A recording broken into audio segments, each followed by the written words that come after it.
Now, after years of being forced into silence, Harry and Meghan's once loyal staff members are finally coming into the light with a series of startling and damaging revelations.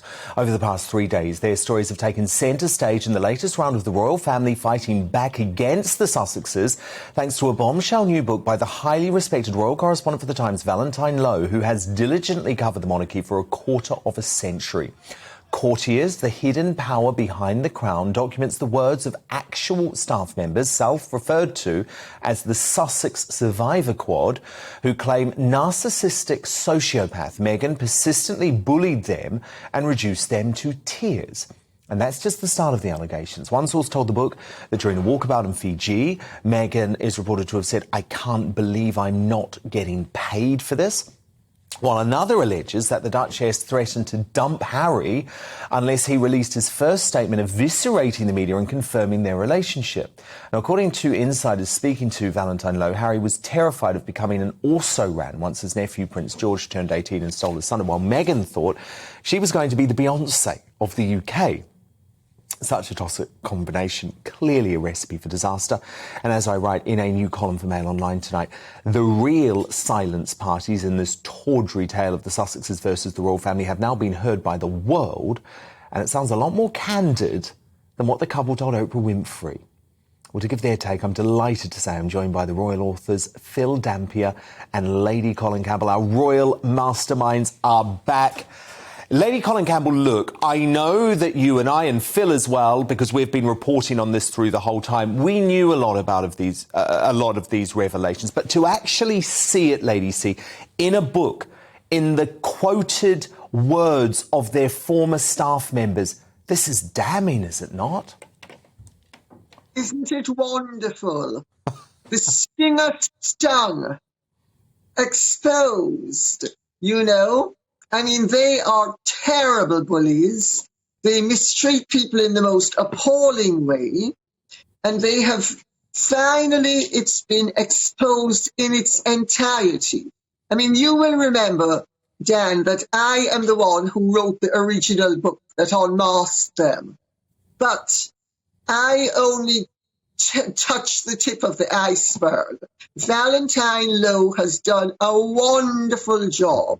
He has gone to the absolute base of the iceberg. He's quoted chapter and verse. And of course, let's not forget, this has been done with Palace cooperation, so that Meghan and Harry will be firmly kept in their box. Because the fact of the matter is, they have been making absolute hay while the sun shone and creating havoc. And there is no doubt that Valentine Low could not have written what he did and quoted the people he's quoted without the tacit agreement of the palace. And I think good for Prince William, because my understanding is he has been the one who was backing up the disadvantaged, bullied staff from the word go. And he is the one who has stood up for them, and he is the one, I understand, who has allowed a lot of this to get out. And I think it's wonderful. Well, Phil Dampier, there is a fascinating story that is recounted, actually, that draws some light of that, when Meghan tells a young female staff member in a meeting, this is according to Valentine Low, she's been horrible to this young girl, and she says, "Don't worry, if there was literally anyone else I could ask to do this, I would be asking them instead of you." Prince William comes to comfort this young woman afterwards and says, "You're doing a really good job, don't worry about my sister-in-law." And Phil, she breaks down in tears. It's bullying, Dan. Good evening. It's just simple bullying. And of course, the irony is that the investigation into the bullying has been shelved almost permanently, it seems. The people who were interviewed for the bullying investigation aren't being told the results of it. I think this actually is down to the Queen. I think she thought it would make things worse if this investigation went ahead. And so basically it's been put on the back burner. And I don't think it's ever going to see the light of day. But as Lady C says, it's quite clear that people have been briefing Valentine Low and others. And, it just seems that nothing was good enough for them. I mean, even Samantha Cohen, who worked for the Queen for a long time and who was a very tough cookie. I came across her quite a lot on royal tours. A very tough Australian. We used to call her Samantha the Panther. And even she was incredibly frustrated and found it very difficult to work for them. I think they were a difficult couple. Nothing was right for them. They wanted to move into Windsor Castle, according to another book. There's a plethora of books out at the moment, but so I'm probably dodging from one book to another.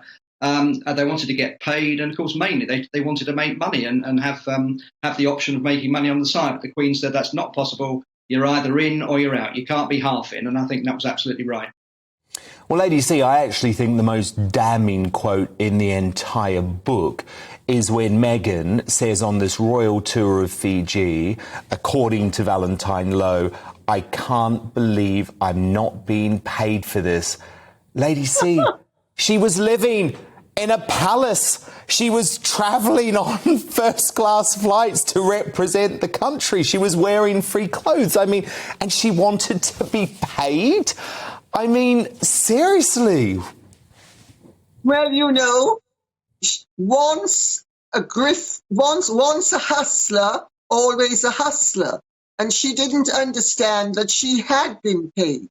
She had her clothing allowance for the 2 years that she was in the royal family was greater than every single queen, duchess, and princess in the whole of Europe put together.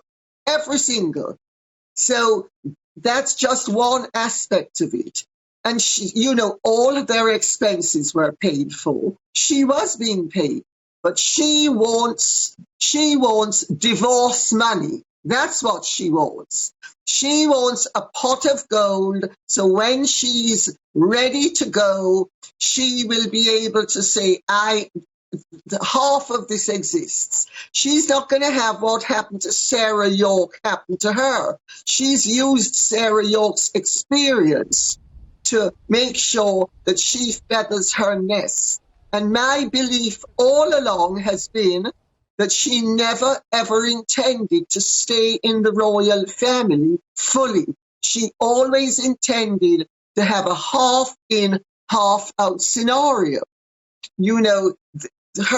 She never, ever gave up her managers, her lawyers, her agents. She kept them going from the word go. And I came to write my book because people in the royal circle and members of royal families and courtiers got in touch with me. And they said, we can't believe what's happening with this woman. This was before... She was negotiating commercial deals while a working member of the royal family. I mean, it's completely outrageous. Phil, of course, we have to do both sides of the story, though, on this. So one staff member branded Harry and Meghan outrageous bullies to another colleague. The colleague replied, this is all according to Valentine Low in the book, "That's so dreadful, and they are bullies." But of course, Meghan has always described the bullying allegations as a, quote, calculated smear campaign. And her solicitor, Jenny Afia, added, what bullying actually means is improperly using power repeatedly and deliberately to hurt someone physically or emotionally. The Duchess of Sussex absolutely denies ever doing that. Knowing her as I do, I can't believe she would ever do that. It just doesn't match my experience of her at all. Phil, there seems to be some suggestion in the book from Prince Harry and from other people close to Meghan that there was just a breakdown in cultures, that Meghan, as an American, struggled to deal with the way that the royal family worked. That's their side of the story, Phil. What do you make of it? Well, they deny the allegations. They say there wasn't any bullying, but I have to say, as time has gone on, I tend to agree with Lady C that her heart was never in it in the first place. I just don't believe that she ever really, she ever wanted to be a royal. I mean, why didn't Harry explain it to her? I mean, he'd already lost 2 girlfriends because they didn't want to be in the royal spotlight. They didn't want to be princesses. Surely he should have explained it to her, especially knowing what happened to his mother. Didn't he say to her, look, this is what is involved in royal life? I mean, it's not that stupid that he couldn't tell her what the actual rules were. So I just don't buy it, I'm afraid. And, No, indeed. And as I've said so many times before, just because it's the Harry and Meghan narrative, it doesn't mean it's true. Their truth is not reality. And I think this brilliant book from Valentine Low, as Lady C says, I think it's going to prove a lot of what the three of us have been reporting for the last 3 years or 4 years. So good on Valentine Low for doing that. Thank you so much.